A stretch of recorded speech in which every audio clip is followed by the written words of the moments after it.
Hi,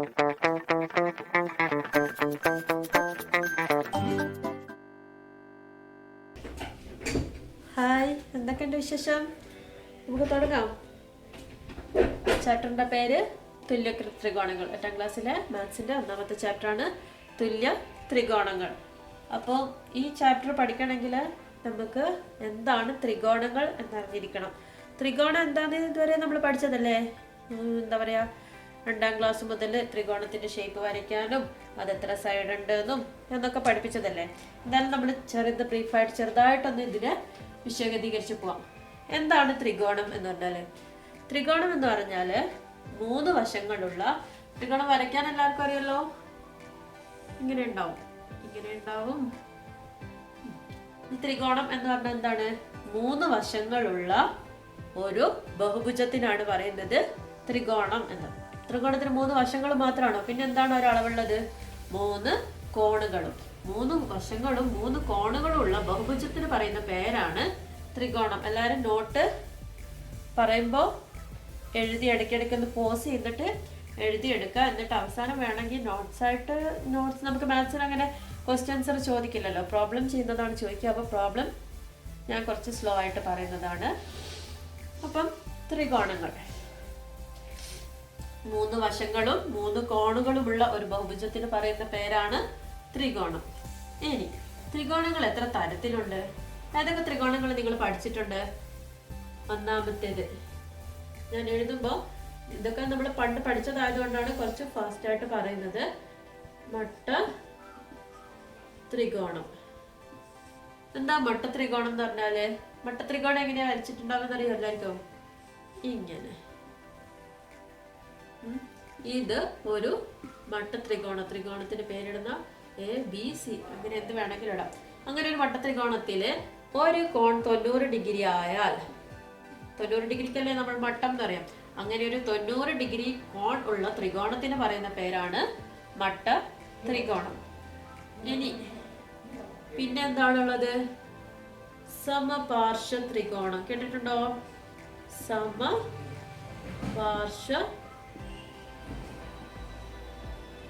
ത്രികോണം. എന്താ സമപാർശ്വ ത്രികോണം എന്ന് പറഞ്ഞാല്?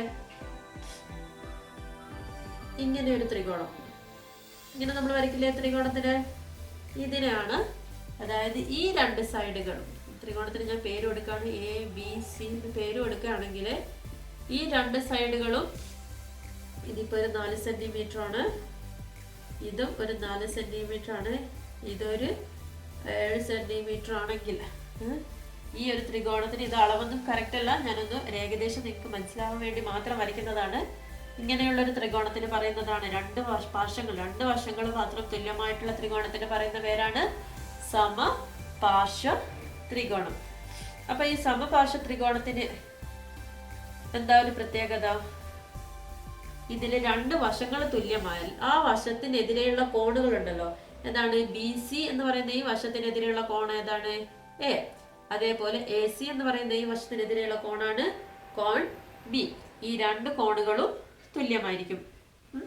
ഇതിനെയാണ് എന്ത് പറയുന്നത്? സമപാർശ്വ ത്രികോണം. പിന്നെ ഏതാ ഉള്ളത്?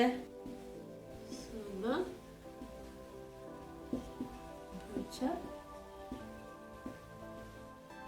ത്രികോണം. എന്താ സമഭുജ ത്രികോണം എന്ന് പറഞ്ഞാല്? 3 വശങ്ങളും തുല്യമായിട്ടുള്ള ത്രികോണത്തിന് പറയുന്നതാണ് ഇതിപ്പോ ഒരു ABC ത്രികോണം ABC, അതിൽ ഇതൊരു 3 സെന്റിമീറ്റർ, ഇത് 3 സെന്റിമീറ്റർ, ഇത് 3 സെന്റിമീറ്റർ ആണെങ്കിൽ ഈ ഇങ്ങനെയുള്ള ത്രികോണത്തിന് 3 ഭുജങ്ങളും, അതായത് 3 വശങ്ങളും തുല്യമായ ത്രികോണത്തിന് പറയുന്ന പേരാണ് സമഭുജ ത്രികോണം. അപ്പൊ ഈ ത്രികോണത്തിലെ കോണുകൾക്ക് എന്താ പ്രത്യേകത ഉള്ളത്? ഒരു ത്രികോണത്തിന് മൊത്തം ആകെ കോണുകളുടെ തുക എന്താണ്? ആകെ ഉൾക്കോണുകളുടെ തുക, കോൺ A, cone B, cone C, അത് 3 കൂടെ കൂട്ടിയാലുള്ള തുക എത്രയാണ്? 180 ഡിഗ്രി അല്ലേ? ത്രികോണത്തിലെ ആകെ കോണുകളുടെ തുക 180 ഡിഗ്രിയാണ്. അങ്ങനെയാണെങ്കിൽ സമഭുജ ത്രികോണത്തിലെ എത്ര കോണുകളുണ്ട് നമുക്ക്? 3 കോണുകളില്ലേ? അപ്പൊ 3 കോണുകളെ തുല്യമായി വിധിക്കണ്ടേ? ഈ 180 ഡിഗ്രിയെ 3 കൊണ്ട് ഹരിച്ചാൽ തുല്യമായി വിധിക്കാന്ന് പറഞ്ഞാൽ 150 ഹരിക്കണം 3 എത്ര കിട്ടും? ഹരിക്കാനൊക്കെ എല്ലാവർക്കും അറിയാലോ. വെറുതെ ഞാൻ ഹരണമൊക്കെ ഒന്ന് ഓർമ്മിക്കാൻ വേണ്ടി ഇവിടെ വെറുതെ ഒന്ന് ചെയ്യാണ്.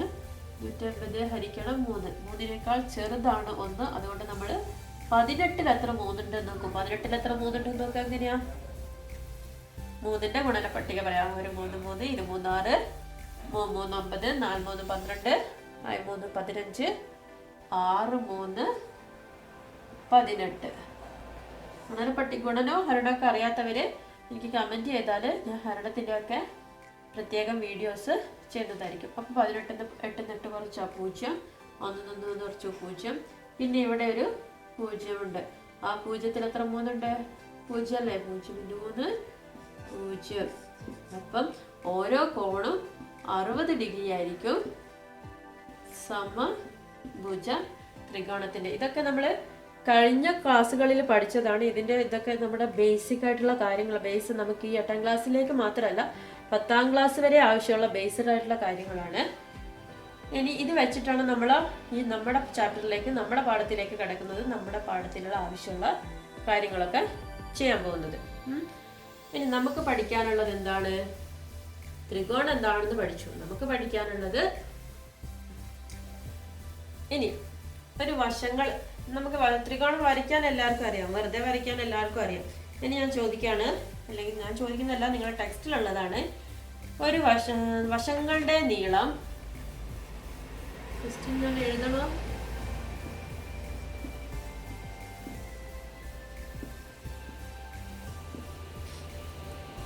നാല് 5 7 4 സെന്റിമീറ്റർ 5 സെന്റിമീറ്റർ 7 സെന്റിമീറ്റർ ആയിട്ടുള്ള ഒരു ത്രികോണം വരയ്ക്കാമോ എന്ന് ചോദിച്ചാൽ നിങ്ങൾ എങ്ങനെ ത്രികോണം വരയ്ക്കാം?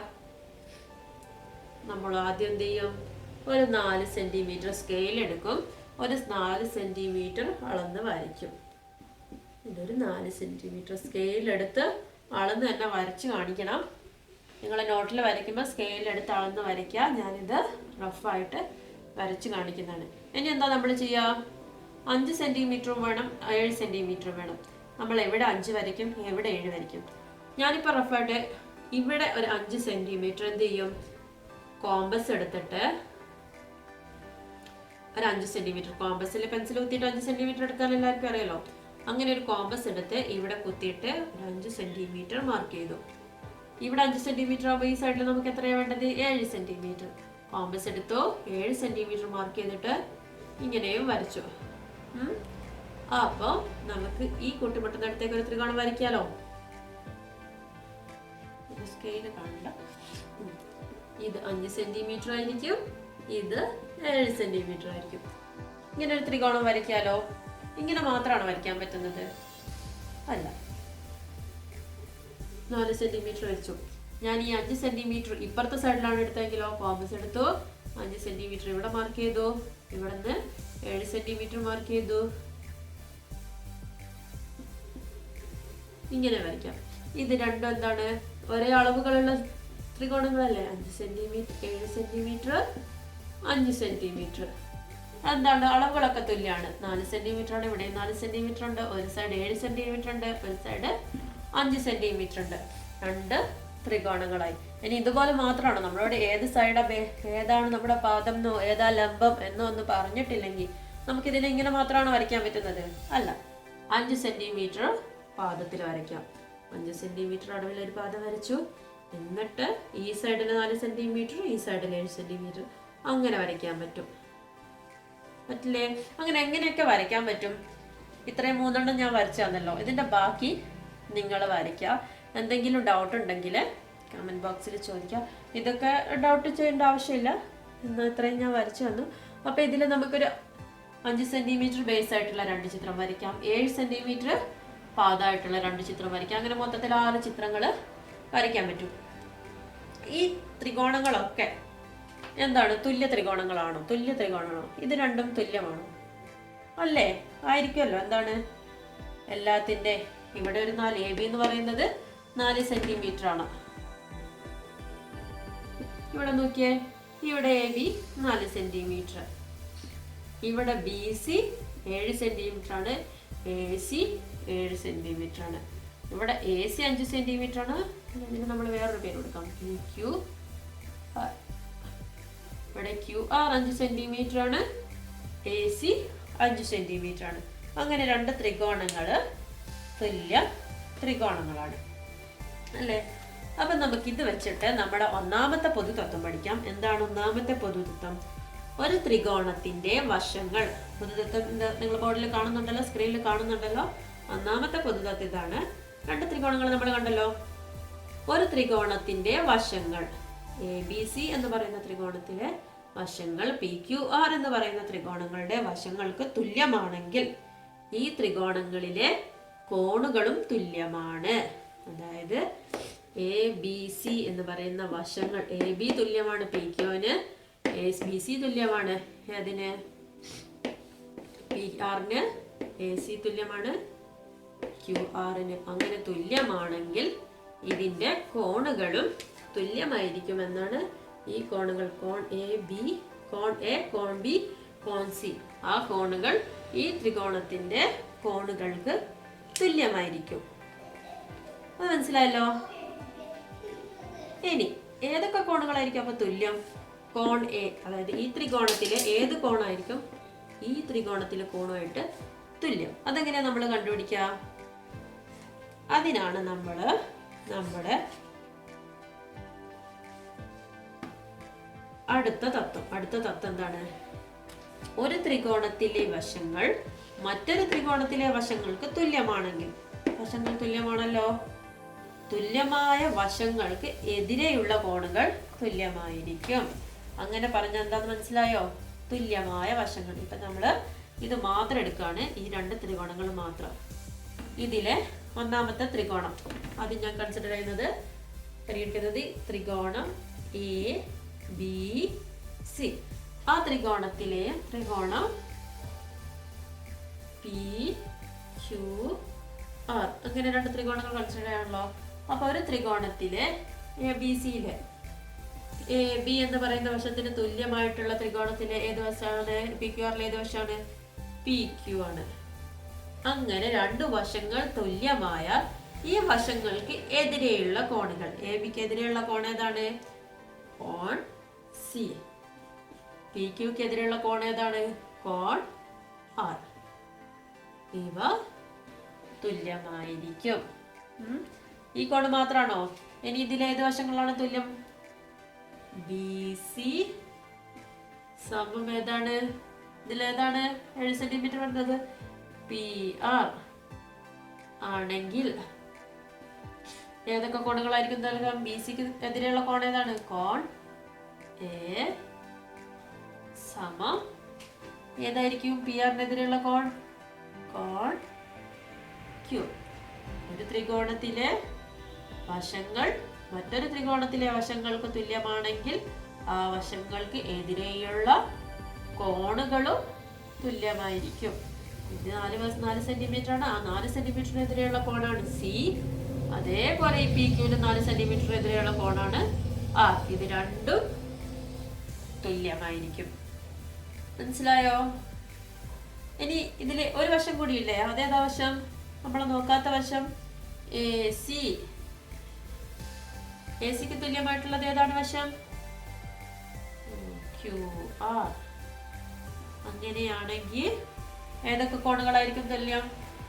ACക്ക് എതിരെയുള്ള കോണാണ് കോൺ B സമം ഇവിടെ ഏതാണ്? QRനെതിരെയുള്ള കോണാണ് കോൺ B. അപ്പൊ നോക്കിയേ, ഇതിലെ നീളമുള്ള വശം ഏതാണ്? BC അല്ലേ? ഇതിലെ നീളമുള്ള വശം ഏതാണ്? PR. അപ്പൊ ആ നീളമുള്ള വശങ്ങൾക്കെതിരെയുള്ള കോണാണ് കോൺ Aയും കോൺ Q. അങ്ങനെയും നമുക്ക് നോക്കാം. വശങ്ങള് നീളമുള്ള വശത്തിന് എതിരെയുള്ള കോണ്, ഇതിലെ ന്യൂനകോൺ ഏതായിരിക്കും? എന്താ പറയാ, ബൃഹത് കോൺ ഏതായിരിക്കും എന്നൊക്കെ നിങ്ങൾക്ക് അറിയാം. ന്യൂനകോൺ എന്ന് പറഞ്ഞാൽ എന്താണ്? 90 ഡിഗ്രിയിൽ കുറവുള്ള കോൺ. ബൃഹത് കോൺ എന്ന് പറഞ്ഞാൽ 90 ഡിഗ്രിയേക്കാൾ കൂടുതലുള്ള കോൺ.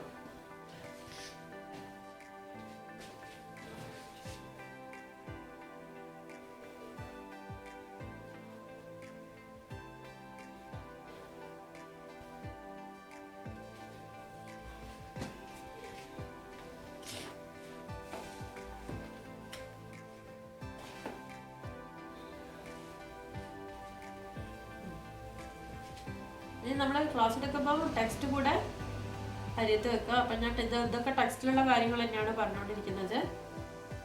ആദ്യം നമ്മൾ ടെക്സ്റ്റിലുള്ളതൊക്കെ പ്രോബ്ലമൊക്കെ ചെയ്ത് കഴിഞ്ഞിട്ട് പിന്നെ എക്സാമിന് വേണ്ടിയിട്ട് കുറച്ച് ചെയ്യുന്നതായിരിക്കും. പിന്നെ അതുമല്ല ഇപ്രാവശ്യം കൊറോണ ഒക്കെ ആയതുകൊണ്ട് നമ്മളെ സിലബസ് കുറച്ച് കട്ട് ചെയ്യുന്നൊക്കെയാണ് പറയുന്നത്. അപ്പോൾ ഈ ഫസ്റ്റ് ചാപ്റ്റർ ഒന്നും എന്തായാലും കട്ട് ചെയ്യാൻ സാധ്യതയില്ല. ഇനി ലാസ്റ്റിലുള്ള കുറച്ച് പോർഷൻസ് ഒക്കെ കട്ട് ചെയ്ത് പോകാൻ സാധ്യതയുണ്ട്. ഇനി നമുക്കൊരു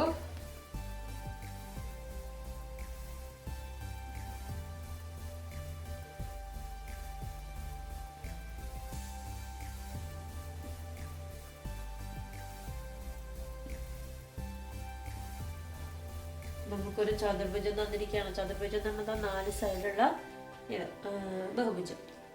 അപ്പം ഇതില് 2 ത്രികോണങ്ങളുണ്ട്. ഏതൊക്കെയാണ് 2 ത്രികോണങ്ങള്? ത്രികോണം എ സി ബി. അതേപോലെ വേറെ ഏതാണുള്ളത്? ത്രികോണം എ ഡി വി. 2 ത്രികോണങ്ങളുണ്ടല്ലോ. ഈ 2 ത്രികോണങ്ങൾ തുല്യ ത്രികോണങ്ങളാണോ? ഇങ്ങനെ നോക്കാം. നമ്മള് 2 ത്രികോണങ്ങൾ തുല്യ ത്രികോണങ്ങളാണ്. എന്തുകൊണ്ട്? നമുക്ക് വശങ്ങൾ തന്നിട്ടുണ്ട് ഇവിടെ. ഇത് 4 സെന്റിമീറ്റർ, ഇത് 4 സെന്റിമീറ്റർ, ഇത് 5 സെന്റിമീറ്റർ, ഇത് 5 സെന്റിമീറ്റർ. ഇത് പിന്നെ നോക്കണ്ട, രണ്ടിനും ഒരേ നീളം തന്നെയാണ്. ഓക്കെ ആണല്ലോ. അങ്ങനെയാണെങ്കിൽ ഈ ത്രികോണങ്ങൾ തുല്യ ത്രികോണങ്ങളാണോ? ആണല്ലോ. എന്താ? എ സിക്ക് തുല്യമായിട്ട് ഇവിടെ ഒരു ബി ഡി എന്നുള്ള ത്രികോണം തന്നിട്ടുണ്ട്. അതേപോലെ ബി വശം തന്നിട്ടുണ്ട്. ബി സിക്ക് തുല്യമായിട്ട് എ ഡി എന്നുള്ള വശം തന്നിട്ടുണ്ട്. അപ്പം ഞാൻ എഴുതാണ് ത്രികോണം എ സി ബിയിൽ എ സി ഈക്വൽ ടു എന്താണ്? B D. അങ്ങനെയാണെങ്കിൽ ഏതൊക്കെ കോണുകൾ തുല്യമായിരിക്കും? എ സിക്ക് എതിരെയുള്ള കോൺ സി ബി എ അല്ലെ? കോൺ ബി എന്ന് മാത്രം എഴുതാൻ പറ്റുമോ? കോൺ ബി എന്ന് എഴുതുമ്പോൾ ഇത് മൊത്തത്തിൽ വരും. അതുകൊണ്ട് നമ്മൾ ഈ കോൺ എഴുതാം കോൺ സി ബി എ. ഈ പോർഷൻ മാത്രം സി ബി എ, ഈ ഭാഗം മാത്രം ഈക്വൽ ടു ഏതായിരിക്കും? ബി ഡിക്ക് എതിരെയുള്ള കോൺ ഏതാണ്? കോൺ ഡി എ ബി ആണല്ലോ. കോൺ സി ബി എ, കോൺ ഡി എ ബി. ഈ കോണും തുല്യമാണെന്ന് പറഞ്ഞിരിക്കുകയാണ്. അപ്പൊ ഇത് നോക്കിയാൽ നമ്മള് 2 വരകളെ A B B C A D എന്ന് പറയുന്ന 2 വരകൾ, ബി സി എ ഡി എന്നീ പറയുന്ന 2 വരകളെ എ ബി എന്ന് പറയുന്ന ഒരു വര